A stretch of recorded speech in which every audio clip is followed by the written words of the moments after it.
اللہ کے حبیب صلی اللہ علیہ وآلہ وسلم نے حضرت ابو ہریرہ رضی اللہ تعالیٰ سے فرمایا، اے ابو ہریرہ، تم کبھی نماز جمعہ کو اور غسل جمعہ کو ترک مت کرنا۔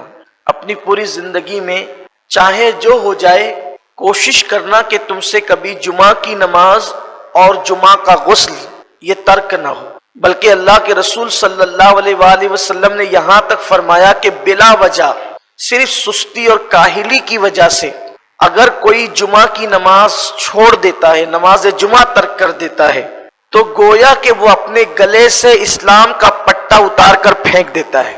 اس لیے جمعہ کی نماز کبھی ترک نہیں کرنا۔ آج کل دیکھنے میں یہ آ رہا ہے کہ چھوٹی چھوٹی بیماریوں کی وجہ سے بھی لوگ نماز جمعہ چھوڑ دیتے ہیں۔ میں تو بیمار ہوں، بیمار کے لیے نماز نہیں ہے۔ اول تو نماز مرے دم تک ہے۔ اگر ہم کھڑے ہو کر نماز نہیں پڑھ سکتے تو بیٹھ کے پڑھیں، بیٹھ کے نہیں پڑھ سکتے تو لیٹ کر پڑھیں۔ لیٹ کر بھی اگر ہمیں پڑھنے میں کوئی دقت ہے تو یہ جو آنکھ کی پلکیں ہیں اس کے اشارے سے پڑھیں۔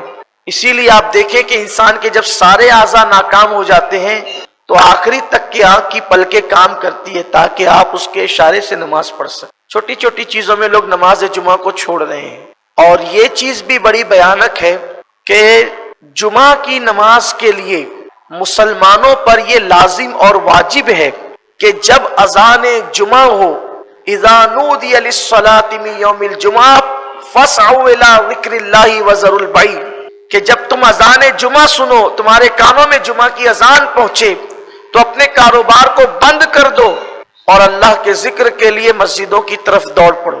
جمعہ کے دن حکم ہے کہ آپ جس مسجد سے جمعہ کی نماز پڑھنا چاہتے ہیں، جس مسجد میں پڑھنا چاہتے ہیں، اگر اس مسجد کی اذان کا وقت ہو جائے تو آپ کو اس وقت کاروبار چھوڑ دینا لازمی ہے۔ یہ جو خطبے تک لوگ آتے رہتے ہیں نا، یہ بدترین بدعت ہے۔ دور رسالت میں ایسا نہیں تھا، اور قرآن کا حکم یہی ہے کہ جب اذان جمعہ سنو سب چھوڑ کر کے مسجد کی طرف دوڑ پڑو اللہ کے ذکر کے لیے۔ تو سیدنا ابو ہریرہ رضی اللہ تعالیٰ عنہ سے میرے آقا صلی اللہ علیہ وسلم نے فرمایا کہ غسل جمعہ کبھی ترک نہیں کرنا اور نماز جمعہ کبھی ترک نہیں کرنا۔ لقمان حکیم نے بھی اپنے بیٹے کو کہا تھا کہ بیٹا کبھی جمعہ کا غسل نہیں چھوڑنا۔ یہاں تک روایتوں میں آیا کہ جو مسلسل غسل جمعہ کرتا ہے اللہ اسے 70 بیماریوں سے اور بلاؤں سے محفوظ فرماتا ہے۔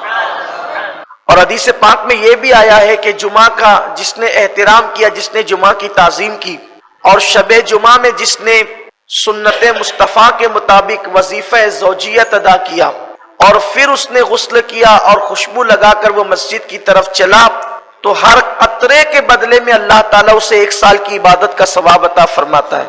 اور جب وہ مسجد میں آیا اور لوگوں کی کاندھوں کو اس نے نہیں پھلانگا، حدیث پاک ہے کہ مسجد میں آیا لوگوں کے کاندھوں کو نہیں پھلانگا۔ لوگوں کے کاندھوں کو نہیں پھلانگے کا مطلب یہ ہے کہ لوگ بعد میں آتے ہیں اور آگے آگے گھسنے کی کوشش کرتے ہیں، یہ بھی منع کیا گیا ہے۔ بلکہ اللہ کے رسول صلی اللہ علیہ وآلہ وسلم نے سیدنا ابو ہریرہ سے ایک دن فرمایا، اے ابو ہریرہ کیا تم نے جمعہ کی نماز نہیں پڑھی؟ حضرت ابو ہریرہ نے عرض کی، یا رسول اللہ میرے ماں باپ آپ پہ قربان، میں نے تو جمعہ آپ کی اقتدا میں آپ کے پیچھے پڑھا ہے۔ پھر سرکار علیہ السلام نے فرمایا، ابو ہریرہ کیا تم نے جمعہ کی نماز نہیں پڑھی؟ پھر اس کی حضور میں نے تو آپ کی اقتدا میں جمعہ پڑھی۔ پھر اللہ کے رسول صلی اللہ علیہ وآلہ وسلم نے فرمایا، اے ابو ہریرہ کیا تم نے جمعہ کی نماز نہیں پڑھی؟ تو پھر ان کو احساس ہو گیا کہ یا رسول اللہ صلی اللہ علیہ وآلہ وسلم میں تو آپ کی اقتدا میں نے جمعہ پڑھی۔ تو سرکار نے فرمایا کہ تم بعد میں آئے تھے اور تم صفوں کو چیرتے ہوئے آگے آ رہے تھے، جو ایسا کرتا ہے گویا وہ جہنم کی آگ کو پھلانتا ہے۔ صفوں کو چیر کر آنے والا گویا کہ جہنم کی آگ کو پھلانتا ہے۔ تو جو جمعہ کی برکت ہے، نماز جمعہ کی برکت ہے، تو صفوں کو چیر کر اور پھلان کر آنے والوں کے لیے ڈر ہے، خدشہ ہے کہ کہیں وہ جمعہ کی برکتوں سے محروم نہ ہو جائے۔ اس لیے بعد میں آنے والوں کے لیے ضروری ہے کہ ان کو جہاں جگہ ملے وہ وہیں بیٹھ جائے، صفوں کو نہ پھلانگے۔ اور پہلے آنے والوں کے لیے ضروری ہے کہ وہ آئے تو اولین صف میں بیٹھے تاکہ پیچھے سے آنے والوں کو پھلانگنا نہ پڑے، ورنہ وہ جمعہ کی برکتوں سے محروم رہیں گے۔ لوگ جو ہے وہ آتے ہیں پیچھے بیٹھتے ہیں، اپنی سہولت سے بیٹھتے ہیں، دیوار کا ٹیک لگا کر کے بیٹھتے ہیں، لوگوں کی پوزیشن یہ ہوتی ہے۔ تو اس لیے جب جمعہ کی نماز کے لیے آؤ تو صفوں کو پھلانگ کر مت آؤ، جہاں جگہ ملے وہیں پر بیٹھ جاؤ۔ اور جو پہلے آئے وہ آگے آ کر کے بیٹھے۔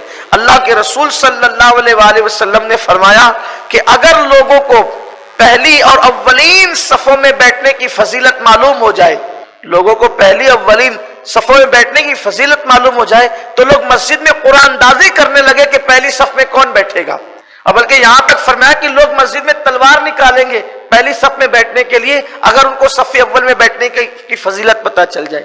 لیکن یہاں تو حال ایسا ہی ہے کہ لوگ مسجدوں کے اندر اپنی طرز پر آتے ہیں، اپنی طرز پر بیٹھتے ہیں، اولین بیٹھو۔ بلکہ جب خدا کی رحمت اترتی ہے نماز کے اندر، نماز باجماعت میں، تو پہلے وہ امام پر اترتی ہے۔ سب سے پہلے اللہ کی رحمت حالت نماز میں جو اترتی ہے وہ امام پر اترتی ہے، پھر جو صف امام کے قریب ہوتی ہے اس پر اترتی، پھر جو اس صف سے قریب ہوتی ہے اس پر اترتی، پھر جو اس کے قریب ہوتی ہے اس پر اترتی، یعنی الگ ترتیب۔ اسی لیے صف اول میں نماز پڑھنا یا اولین صفوں میں نماز پڑھنا یہ بہت برکت کی چیز ہے۔ پھر اللہ کے رسول صلی اللہ علیہ وآلہ وسلم نے حضرت سیدنا ابو ہریرہ سے فرمایا، اے ابو ہریرہ، ہو سکے تو کبھی قسم مت کھانا، قسم سے پرہیز کرنا۔ اللہ کے رسول علیہ السلام حج سے واپس تشریف لے گئے، ماہ محرم کا مہینہ بہت اچھے سے گزرا، اور سفر کا جب آخری ہفتہ آیا تو اللہ کے رسول صلی اللہ علیہ وآلہ وسلم کی طبیعت میں علالت شروع ہوئی۔ روایتوں میں آتا ہے کہ آخری ہفتے میں سفر المظفر کے اللہ کے رسول علیہ السلام کے سر میں درد ہوا، اور اس کیفیت میں اللہ کے رسول علیہ السلام جنت البقیع جو مدینہ منورہ کا قبرستان ہے وہاں تشریف لے گئے، اور جب وہاں تشریف لے گئے تو میرے آقا صلی اللہ علیہ وآلہ وسلم نے بہت دعا کی۔